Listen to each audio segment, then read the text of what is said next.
Oi, galera! Como é que vocês estão? Conseguiram fazer o exercício de ontem com tranquilidade?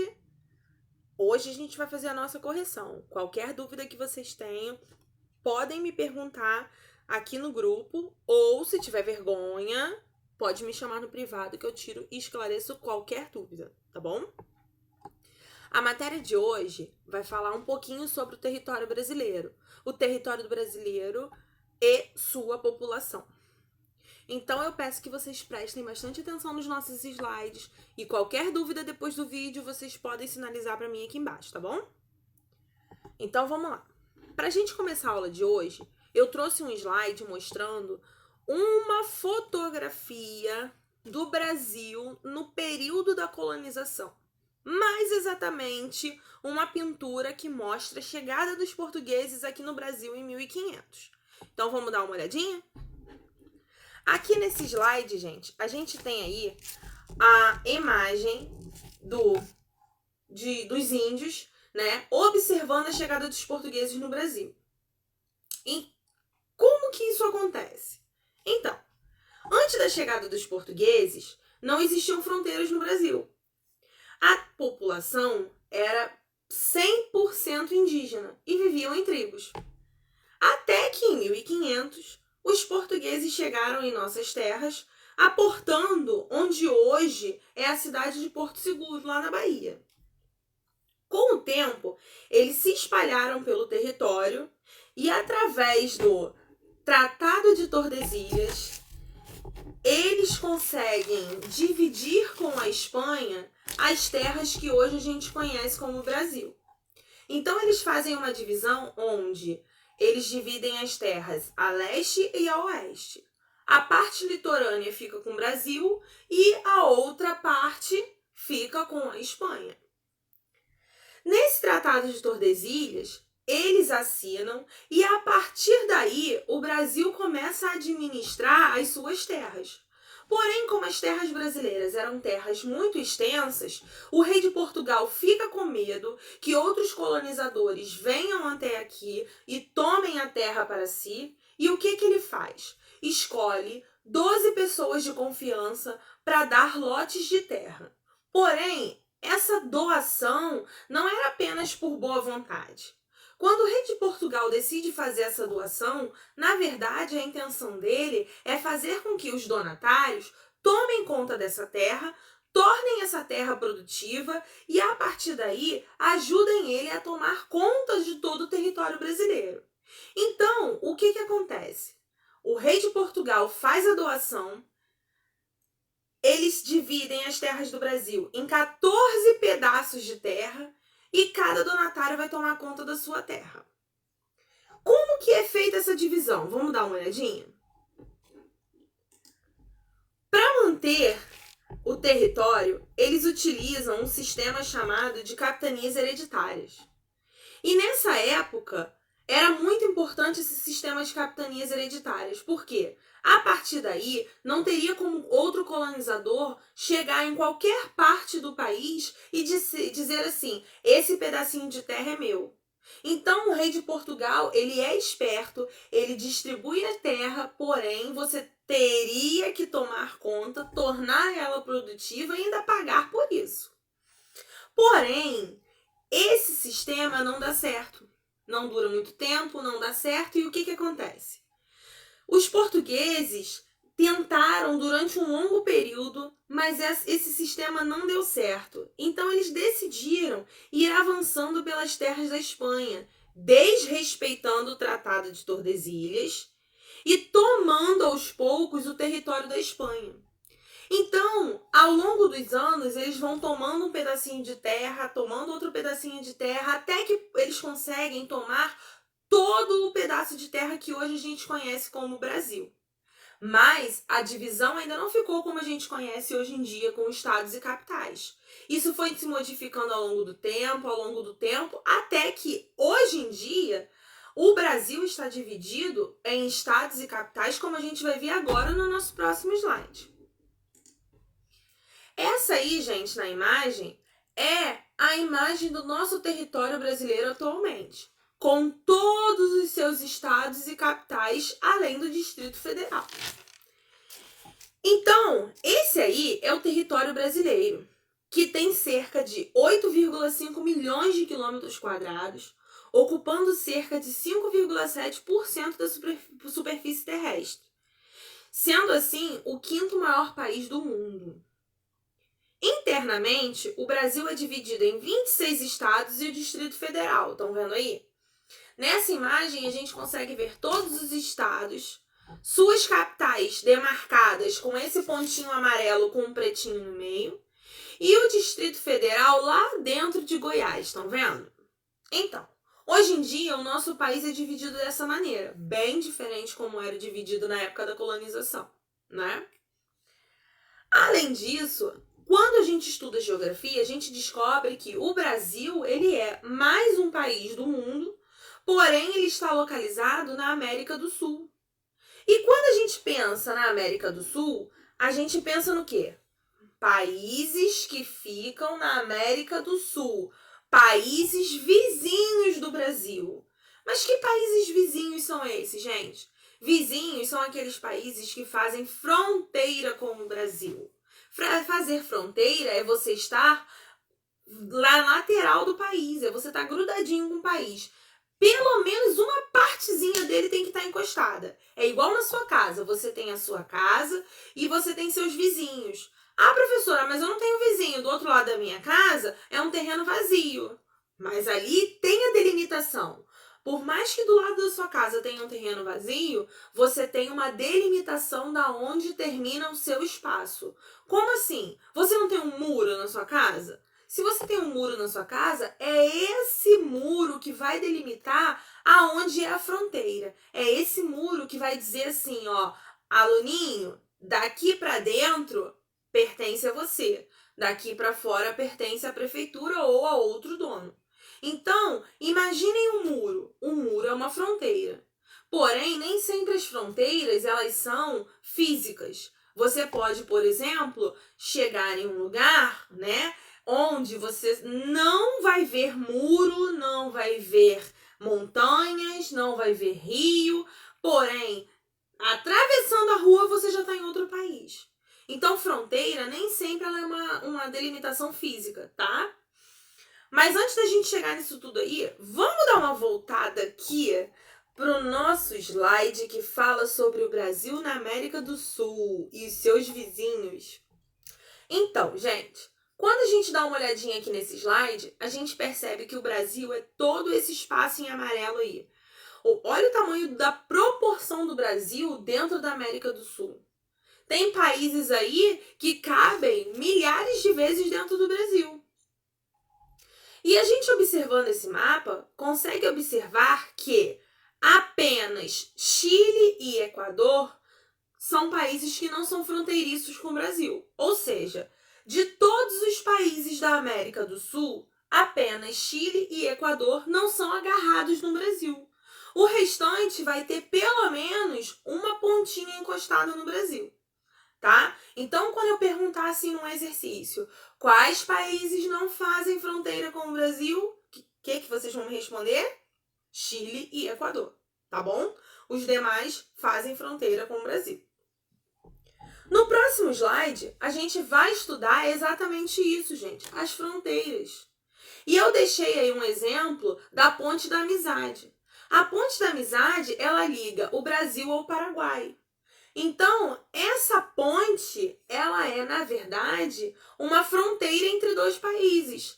De um lado da ponte você tem o Brasil, de outro lado da ponte você tem o Paraguai. E tem um rio no meio que também faz a divisão. Então, como que a gente pode definir fronteiras? Vamos ler junto aí no slide? Fronteira, gente, é uma linha física ou artificial que separa áreas geográficas e são conhecidas principalmente por serem limites políticos e separarem países. Uma fronteira também descreve a área controlada por um poder administrativo ou político. O governo de um país só pode criar e impor leis dentro de suas fronteiras, por exemplo. Ou seja, vocês viram aí o que eu falei? A fronteira ela pode ser física ou artificial. Ela pode ser física quando você tem, por exemplo, a Ponte da Amizade que vai ligar dois países. Ela pode ser física, por exemplo, quando você tem um portão que vai dividir, um muro gigantesco que vai dividir dois países diferentes. Mas ela pode ser artificial, por exemplo, quando você não tem nada dividindo, você olha ali, você não vê nenhum muro, você não vê nenhuma ponte dividindo, mas você tem um rio, você tem uma montanha, você tem até mesmo apenas uma rua, onde você tá olhando e não vê nada que vá mostrar que ali é o limite de dois países. Mas você, ao olhar uma placa, por exemplo, você consegue identificar que ali é a divisão de países. Então, por que as fronteiras são importantes? Porque cada presidente, por exemplo, só pode ordenar dentro do seu país. Então, o nosso presidente, por exemplo, só vai poder ordenar dentro do Brasil. Se ele chegar na fronteira do Brasil com o Paraguai e ele passar para a parte do Paraguai e querer sancionar uma lei lá, não vai adiantar, porque essa lei não vai ser cumprida, tá? Então, o governo, ele só pode mandar dentro daquele limite do lugar onde ele está. Dentro do estado, dentro do município, dentro do país. Como que a gente pode pensar em fronteira de um jeito mais simples?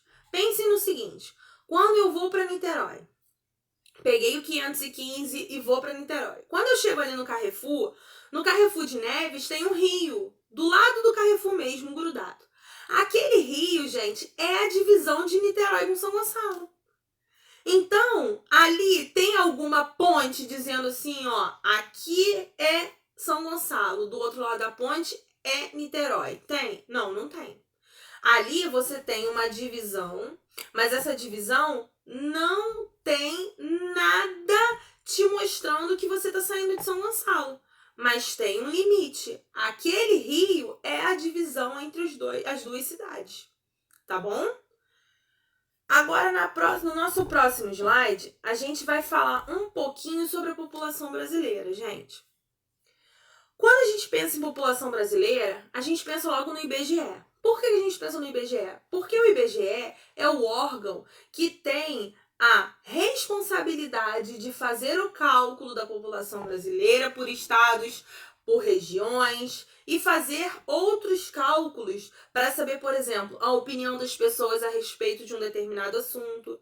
Então, todos os dados informados pelo IBGE sempre são levados a sério.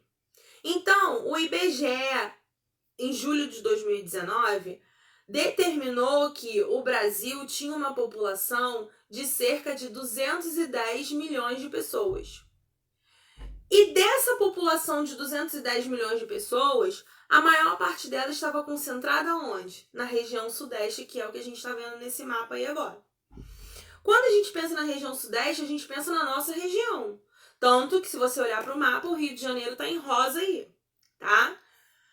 Gente, quando eu penso na região mais populosa, por que eu penso na região sudeste? Primeiro porque a região sudeste concentra Rio de Janeiro e São Paulo, que são grandes cidades, né, com grandes indústrias, tem uma grande concentração de emprego, e na época que começou a industrialização, muitas pessoas vieram da região nordeste para o sudeste.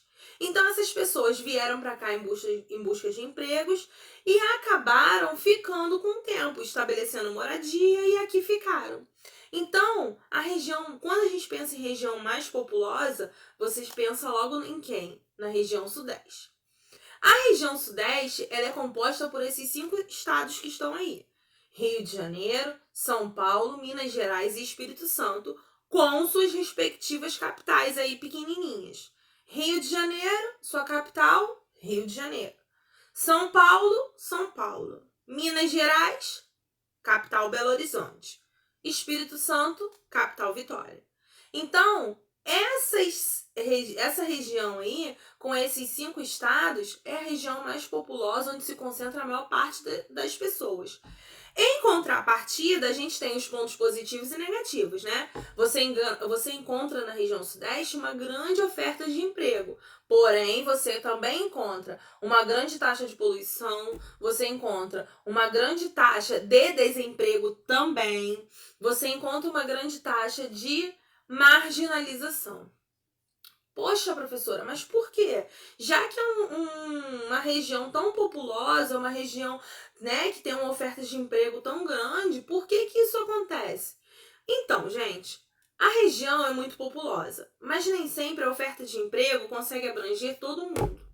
Se é muito populosa, significa que pode ter uma área que vai levar as pessoas menos favorecidas ao quê? À marginalização. Então, automaticamente você vai ter um número maior de violência, você vai ter um número maior de cidades poluídas e por aí sucessivamente.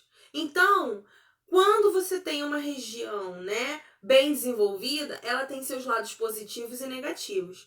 E muitas vezes o lado negativo acaba se sobrecarregando e faz com que aquela região, ao longo dos anos, né, que era uma região tão populosa, vá perdendo sua população exatamente por quê? Porque as pessoas querem sair daquele lugar para fugir de toda aquela violência, daquele desemprego e por aí vai. Aí, gente, a gente falando em população, nada mais justo do que, se a gente fala da população da região sudeste, se a gente fala da população da região, né, nordeste, centro-oeste, sul, nada mais justo do que a gente falar da população mundial, que é o assunto do nosso próximo slide. No nosso próximo slide, gente, eu coloquei para vocês a lista com os 10 maiores países do mundo em relação à população. Então, quando eu penso nos países mais populosos, eu penso em China, Índia, Estados Unidos, Indonésia, Brasil, Paquistão, Nigéria, Bangladesh, Rússia e México, respectivamente nessa ordem. Então, quando eu penso nos países mais populosos do mundo, eu descubro que o Brasil está em 5º lugar. Aí vocês me perguntam assim, tia, mas por que a numeração daí está em 209 milhões? Porque nessa figura aí ainda estava com os dados de 2018. Já os dados de 2019 já foram atualizados e a gente está na casa dos 210 milhões de pessoas. Então, gente, quando a gente faz, né, esse apanhado aí, você descobre que o Brasil é o 5º maior país do mundo, como eu havia dito lá no início dos slides. E isso é muito importante. Porém, assim como o Brasil é o 5º maior país, né, em relação à população, ele está correndo atrás para se desenvolver, para poder ser um país também desenvolvido. Não apenas, né, ser um país muito populoso, mas além de ser muito populoso, ser um país muito desenvolvido. Tá bom? Aí embaixo agora a gente vai fazer uma relação, né? A gente vai fazer uma relação da emigração, da imigração, da migração interna, da migração externa, relacionado a esse assunto aí do nosso país. Então, nesse slide agora, a gente vai ver um pouquinho sobre emigrar, imigrar, sobre a migração quando acontece dentro do país ou da região, quando ela acontece fora, ou até mesmo quando a pessoa vai para um lugar, se estabelece lá durante um período, mas não dá certo e ela volta. Então, vamos organizar o nosso pensamento? Aqui no slide está me dizendo que o deslocamento de saída de um brasileiro de nosso país é chamado de emigração, com ezinho na frente. E que a entrada de pessoas no Brasil com a intenção de fixar-se definitivamente é chamada de imigração. Então, gente, qual é a diferença? Quando você sai, nós brasileiros, imagina assim, eu saí daqui e fui para os Estados Unidos. Eu estou emigrando. Ah, mas o meu amigo, ele é americano e ele veio para o Brasil. Ele veio para cá porque ele quer morar aqui. Então, o que ele está fazendo? Ele está imigrando. Então, todas as vezes que você sai do seu país e vai para outro país, você está emigrando. E toda vez que um estrangeiro chega aqui, ele está imigrando, tá bom? Mas o que é esse tal de migração interna e externa, professora? Gente, é simples. Migração externa é quando as pessoas saem do seu país e vão para outro. É a mesma coisa quando uma família que morava lá em Pernambuco vai morar no Canadá. Eles saíram de Pernambuco e estão indo para o Canadá. Ou seja, eles estão saindo do seu país de origem, que é aqui o Brasil, e estão indo para morar no Canadá. Estão indo para morar em outro país. Então, isso é a migração externa. Externa vem de fora, a palavra fora, né? Ah, na parte externa da minha casa, na parte de fora da minha casa. Migração externa, eu vou migrar para outro país lá de fora. E migração interna, professora, o que é? Gente, migração interna é o contrário. Migração interna é quando você sai do Nordeste para vir morar no Rio de Janeiro, aqui na região Sudeste. Ou quando eu saio daqui do Rio de Janeiro, vou morar em São Paulo. Ou eu saio de São Paulo, vou morar em Goiás. E por aí vai. Mas eu saí do meu país? Não. Eu saí do Brasil? Não. Se você não sai do Brasil, se você não sai do seu país, você fez uma migração interna. Tá bom? E migração de retorno, que é essa última parte aí do slide. Gente, migração de retorno é o seguinte. Saí daqui do Brasil, fui morar na Rússia. Cheguei na Rússia, não gostei, não me adaptei. Fiquei 6 meses lá, mas não deu certo. O que eu faço? Volto para morar no Brasil. Ué, e o que é isso? Que movimento é esse? É a migração de retorno. Olha o nome falando, retorno. Significa que você foi, mas que você está retornando para o seu país de origem. Se eu sou brasileira, meu país de origem é o Brasil. Então eu fui para a Rússia, não me adaptei, voltei para o Brasil. Fiz a migração de retorno. Estou retornando para o meu país de origem, Brasil. Bom? No nosso próximo slide, a gente vai falar um pouquinho, gente, sobre o envelhecimento da população brasileira. E quando eu falo no envelhecimento da população brasileira, eu faço logo um link com a taxa de natalidade e taxa de mortalidade. Por quê? A população brasileira, ultimamente, ela é mais idosa. Por que isso? Porque as pessoas estão durando mais tempo vivas, porém, em contrapartida, está nascendo menos pessoas. Então, o que acontece? A população do Brasil atualmente, gente, é uma população idosa. Grande parte da população do Brasil é de idosos ou de adultos que não têm filhos. Então, o que vai acontecer? Adultos não têm filhos. Tem a opção de não querer ter filhos. E a população está vivendo mais. Então, se você vive mais e nasce pouco, automaticamente a sua curva acentuada da taxa de natalidade e de mortalidade acaba ficando fora do eixo. Como assim?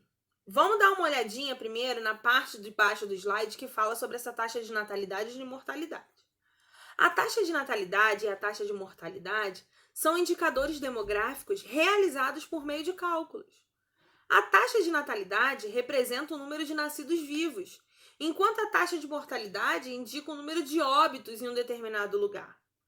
Os resultados obtidos auxiliam na compreensão da dinâmica populacional de um determinado lugar, demonstrando seu crescimento ou declínio. Então, por exemplo, a taxa de natalidade hoje em dia no Brasil está sofrendo um declínio. O que é declínio? Ela está caindo, está nascendo pouca gente, então está descendo essa taxa. Enquanto a taxa, de idosos, ela está só subindo. Então, as pessoas estão vivendo mais, elas têm uma qualidade de vida um pouco melhor, então elas estão vivendo mais, mas em contrapartida não tem bebês nascendo. Então, olha aí como é que acontece. Essa taxa acaba tendo um declínio, a taxa de mortalidade desce, a taxa de natalidade desce também e a quantidade de idosos sobe. Aí a gente entra na parte de cima do slide que vai falar exatamente sobre isso. A população está dividida em 3 faixas etárias: jovens, adultos e idosos. Os jovens, gente, são pessoas com a idade desde o nascimento até os 19 anos. Os adultos são as pessoas que estão dentro da faixa dos 20 até os 59 anos. E os idosos estão na faixa etária das pessoas com 60 anos ou mais. E o que está acontecendo, professor, então, no Brasil, olhando essas 3 faixas etárias? No Brasil, as pessoas que estão dentro da faixa etária dos idosos estão vivendo muito mais. E, consequentemente, se você vive mais, você tem um país de idosos, e esse país de idosos, ele começa, às vezes, a entrar em crise econômica. Por quê? Porque o que você trabalha hoje, você tá pagando aquela pessoa que já está aposentada. Para quando você se aposentar, as pessoas que estiverem trabalhando vão pagar a sua aposentadoria. Então você faz, né, você guarda um dinheiro toda vez que você trabalha, você, né, é descontado por mês e você vai guardando esse dinheiro, a empresa vai guardando para você, até que quando você chega na idade de se aposentar, você recebe esse dinheiro. Você recebe mensalmente um salário, né, para compensar o período em que você trabalhou a vida toda. Porém, se você continuar, né, se o país continuar com essa baixa taxa de natalidade, a gente daqui a uns anos vai enfrentar um problema muito grande, porque a gente vai ter um grande número de idosos, porém não vai ter jovens para conseguir trabalhar para manter esses idosos com o seu salário. Então, gente, quando a gente pensa nessas taxas, a gente consegue observar o seguinte: se essas taxas não andam juntas, a gente tem um desequilíbrio do país em relação à população, que é o que está acontecendo hoje em dia com a gente. No Brasil, hoje em dia, está tendo um desequilíbrio porque são muitos idosos para poucas pessoas trabalhando. Primeiro, porque tem poucos nascidos. Segundo, porque a gente já está passando por um problema de desemprego. Então, a economia fica desestabilizada por isso. Porque quando você tem a balança, né, tentando se igualar, você tem um país que consegue respirar. Porém, no Brasil, a balança dos idosos está muito mais pesada do que a balança dos jovens. Então, isso faz muitas vezes com que a economia fique, né, confusa, tumultuada, conturbada. Gente, espero que vocês tenham entendido esse nosso conteúdo dos nossos slides. E, mais uma vez, se tiverem dúvida, podem me perguntar logo abaixo do vídeo, tá bom? Beijos, estaremos juntos aqui amanhã novamente e qualquer dúvida é só me chamar, tá bom? Fica com Deus, até amanhã.